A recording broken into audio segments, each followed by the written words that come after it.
In 1958, China underwent one of the biggest social upheavals of the modern world. Is the Leap Forward, a nationwide program affecting all Chinese life, industry, agriculture, even sports.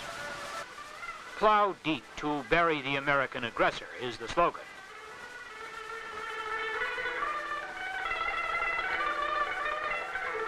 The commune is virtually self-sustaining. They make their own tools. They do their own repairs. 4,100 people live on this commune, 970 families, 1,600 workers. A comparatively small commune in communist China in the year of the Leap Forward. And this resulted in the death of, no one knows the exact figures, but anything from 15 to 30 million people.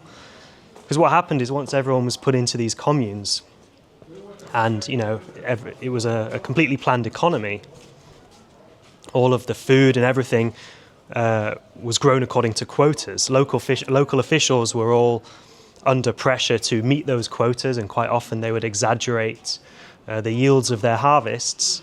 And so because everything was planned, food was dished out according to a ration system, meaning they thought they had a lot more food than they did, and they dished out a lot more food than they really could afford to. This led to a massive, massive famine.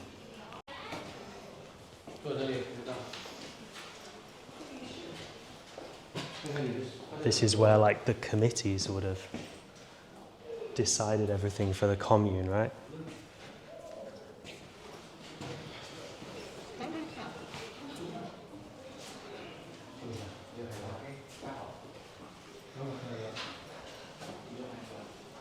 Looking around at these now quiet and empty meeting rooms, do you know they were once for, during the unprecedented and vigorous Cultural Revolution? They were hushed places for the miners to ask for instructions each morning, to make comparisons between what they did and what Chairman Mao said each noon, and to report on their daily progress each evening.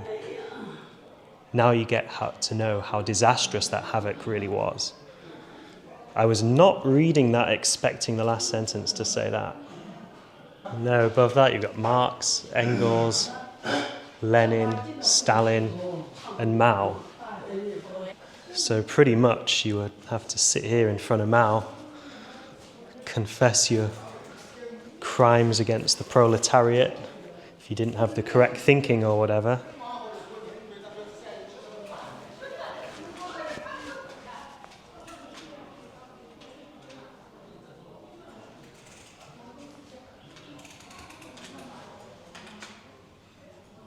There's old Mao with all the proletariats of the world.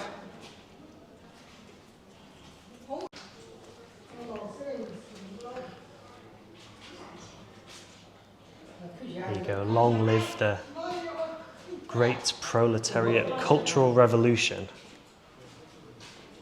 Here you go, a bit of information about how life was organized here. You had the Department of the People's Armed Forces, who would arm the common people and dig deep holes to preserve grains. And then the Department of Social Security basically carried out the actions of the Cultural Revolution. So cracking down on the 5 bad elements: landlords, filthy rich peasants, counter-revolutionaries, bad guys, and rightists. It's good to see an admittance of just the chaos and the ridiculousness of this period. Here they've made it quite clear that the Cultural Revolution was not really about peasants, but it was the Red Guards taking control of everything.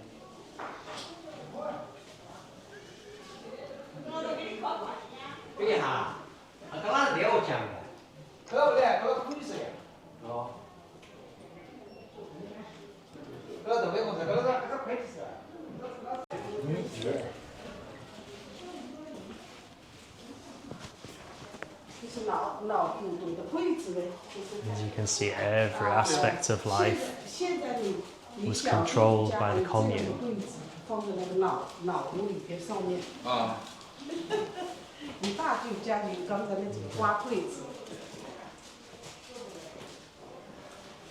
All of the reactionaries are paper tigers. Proletariats of the world, unite. We will destroy American imperialism. We will destroy Soviet, what's the word? Not reactionism. Revisionism, Soviet revisionism. And we will get rid of all of the reactionaries in the world.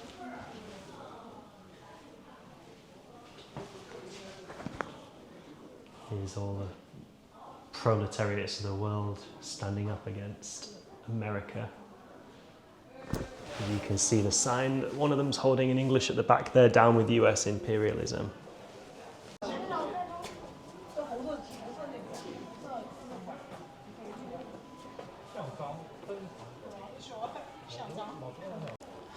And here we go. 最高指标以良为纲，全面发展.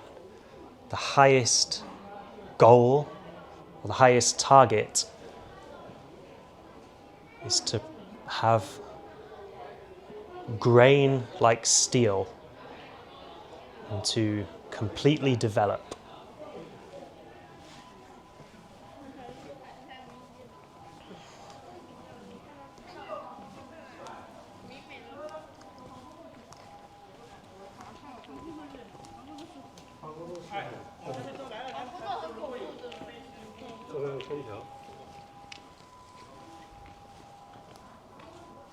Collection of Mao Zedong badges.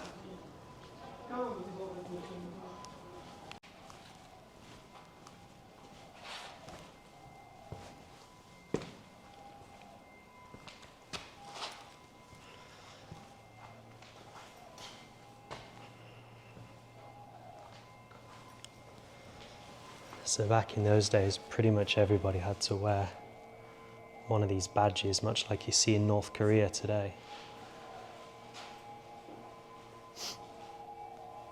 And here's the little red books that you had to study and read.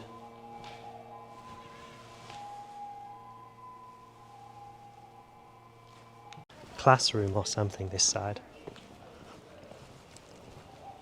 Fang Kong. Air defense, some kind of air defense shelter.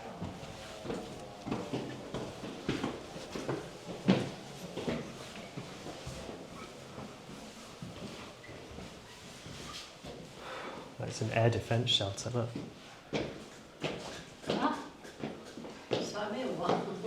上面有军床，然后有那种游客很多地方还是。到飞机那看一看是吧？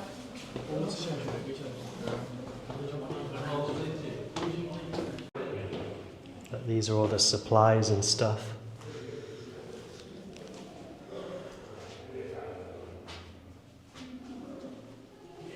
Some kind of fake rifles. There's the beds.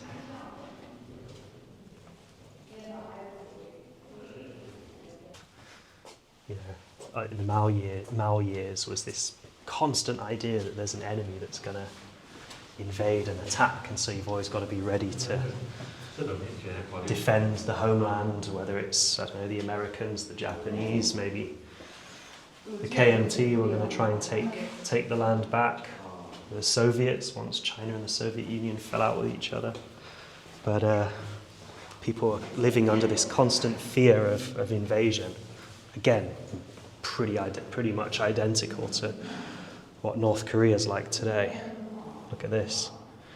They used to come down here and plan whatever military activities.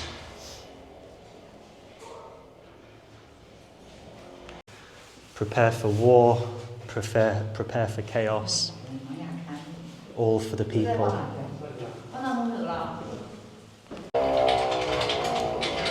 That's the anti-air raid siren.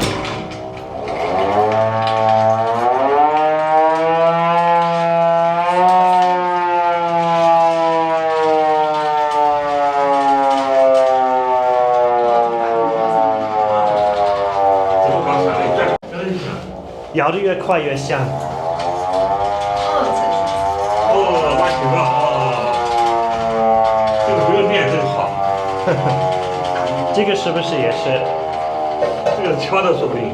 敲的应该敲但没有东西掉了。看手动九毛器，这是立式电动九毛器。哦，电动。这是电动。敲没有电也敲不了。这是电动。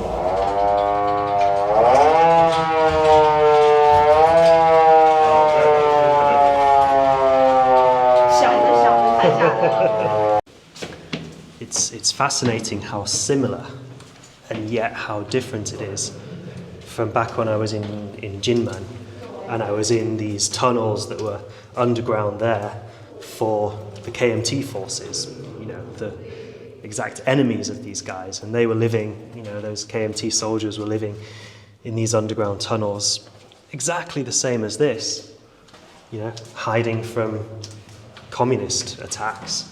And yet now, here we are in Shanghai, in these tunnels, built seemingly to, you know, hide from a potential KMT attempt to retake China, which of course never happened. It's hard to know how much of it was a real threat and how much of it was symbolic as a way of keeping people constantly on edge and constantly, you know, united with each other under the threat of some potential outside invader. You know, it's one way to keep attention from criticism of the system if you're always fighting against someone else or perceived to be fighting against someone else. Here we go, an old Russian MiG plane by the looks of it. Not that I really know my planes, but it's pretty distinctly designed. I don't know if it's a real one or if it's just a replica, but you can see the old communist star on the side there. You come visit a place like this and it makes you think perspective is always relative. And I know for us in the West, we often talk about the lack of freedom in China and how much control the state has on your life here, but for the vast majority of Chinese people, you know, life now is better than it's ever been. I mean, look, this is how people lived in the 60s. It's literally a prison. The entire rural population was in these communes where, you know, they had no say on how they lived. They had to grow, you know, and produce goods for the state. They lived in these dormitories, they ate in a canteen, they couldn't come and go freely. I mean, it was the very definition of what a prison is, and that's what people's lives were like back then. And so, for those people that have come out of that and are now living in, you know, the big city of Shanghai, and they can open their own business, they can, you know, within reason, do and say what they want. Like, life's definitely better than it was. So, you know, when you're talking about China and freedom and things, you know, bear in mind the relativity of what you're comparing it to. And so by the late 60s, 70s, a lot of these communes began to close down. I guess they realized it wasn't working. The last of them closed down in 1983. I believe this was one of the last ones in China to close down, and probably why it's still in such good shape and been turned into a museum. But you can imagine, you know, that social upheaval of moving everyone into these communes, completely breaking down, you know, the social hierarchy, breaking down, you know, the village life that's existed here in China for thousands of years, putting everyone into these communes, and then 20-something years later, shutting them all down and just sending everyone out and saying, right, go out and make money and find your own way now. You know, it's 2 stages of complete destruction of the fabric of society. And I think what a lot of people don't realize is that China's still recovering from that, and China is still dealing with a lot of trauma on a collective level. So I want to just interrupt this video briefly to talk to you guys about a product that I use quite a lot myself. Now, I think you know me well enough by now to know that I would not endorse just anything. If I'm going to promote something, it's only going to be something that I truly believe in and something that I genuinely do use myself. Some of you may know that I also work as a journalist and geopolitical analyst. And having this line of work has made me acutely aware of the biases that are present in a lot of mainstream media reporting on world events. And as such, it becomes harder to know what's really going on and to separate reality from the narratives that are being spun.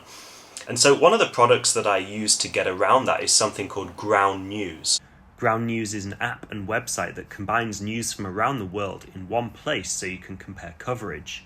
For every news source, you can see if they have a political bias, how reliable their reporting is, and who owns them. You can verify your information and know where the news is coming from. With Ground News, you can see what the media is exaggerating, sensationalizing, over or under reporting. You can see who funds each publication, compare coverage, and think critically about the information you consume.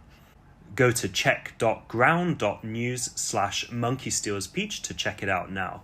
If you subscribe for my link, you get 40% off the Vantage subscription. I'm now in this residential area, which I'm assuming probably would have been the living quarters of the old commune, but it's just been, you know, converted into apartments now. And probably a lot of these old people that are playing cards and hanging out here, they probably were members of this commune back in the day.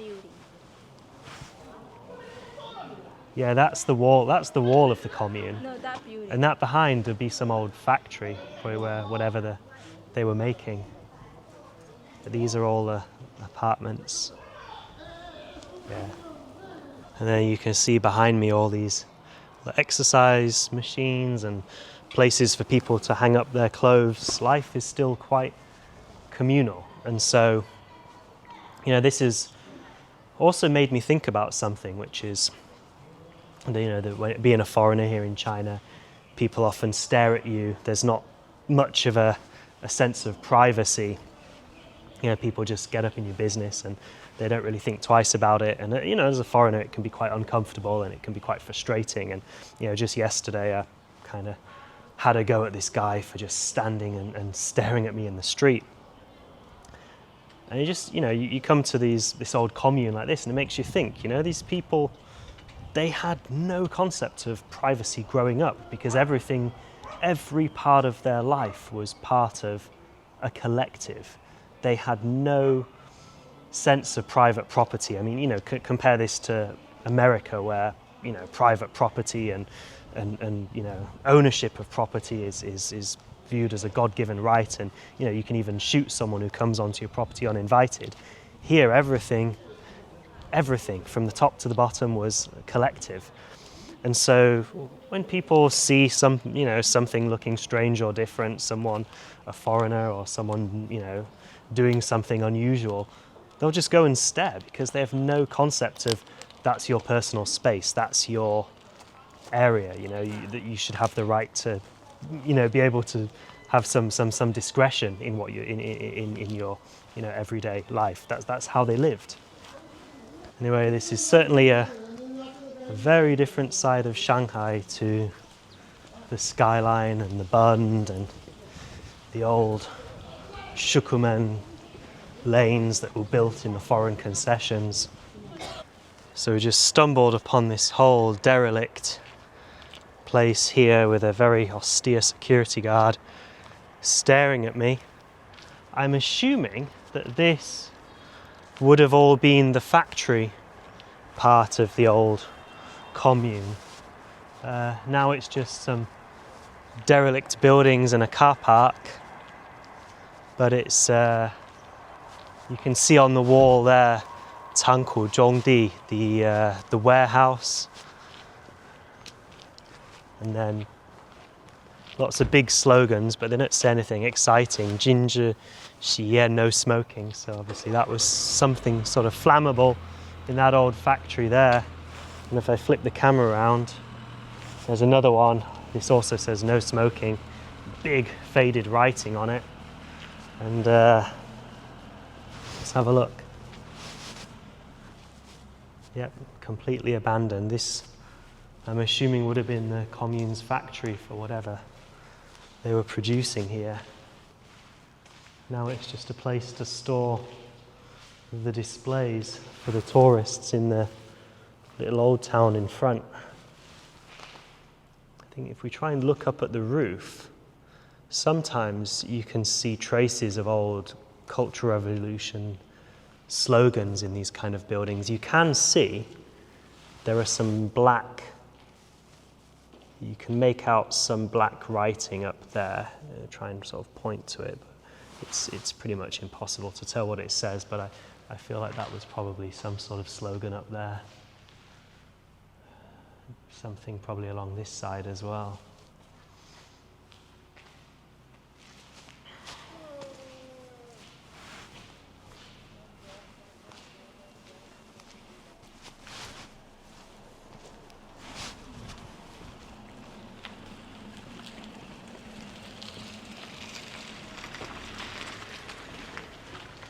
Here we go. This was the old factory building that we could see from inside the commune. Used to be the office. Look at that. So strange. Yeah, there's a security guard walking his dog there. What do you think they were? This would be some sort of furnace or something?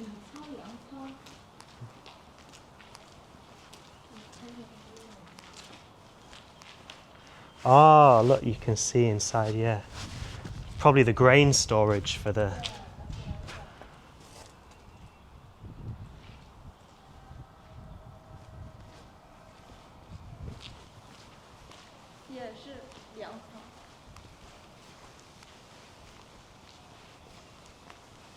Oh, this is huge. It goes all the way back here.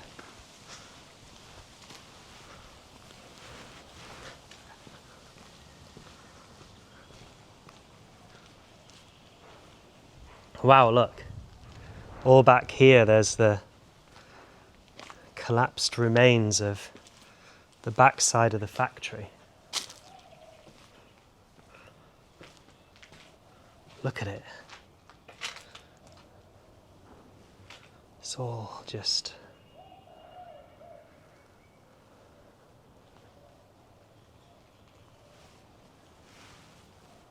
暂米。哦，这个是放粮食的。这一方面是他们是米厂哦，这个是什么时候的工厂？60年代吧。 ，50年的50年代，哇！ ，50年的，你以前是住在这里吗？嗯，哇，是住在公社里面，你是哪里的？英国的。英国的。啊哦，哇，你跑得远。哦，我是住在上海，住了很多年。遛狗。是放粮食的对吧？粮仓。对。他说是50年代的。哦，50年代的。师傅是在这之前是住在这个公社。那这边呢，师傅？这边也是粮仓，放粮食。全是粮仓。全是粮仓。哇！不是粮食，放粮食。所以之前你们是只是住在这里，然后是会在这里工作，都是全部都在一起。对。哇。 那这个粮食仓和这个粮仓有啥区别的？这个粮仓我是这里改米的，打米的。打米的是啥米？这个谷子啊。谷子。哎，把皮剥掉。哦，给它那个米炸的细一点。对对对。然后放到那里面。不是啊，这个放谷子的。这个放谷这子的。个是米厂。哦，这个是放谷子的，这个是放米仓的。这个米厂。 炸米的。哦，嗯。那么葛呢？这个呢？这个是收粮食的。收粮食。农民拿过来嘛，堆在这里的都。师傅以前是住在这个公社开的时候，生活的怎么样？你们之前是住在这里，生活怎么样？生活还可以，就是每天每天工作了。每天工作，对呀、然后就是会有一个食堂什么的，全部都安排的。谢谢。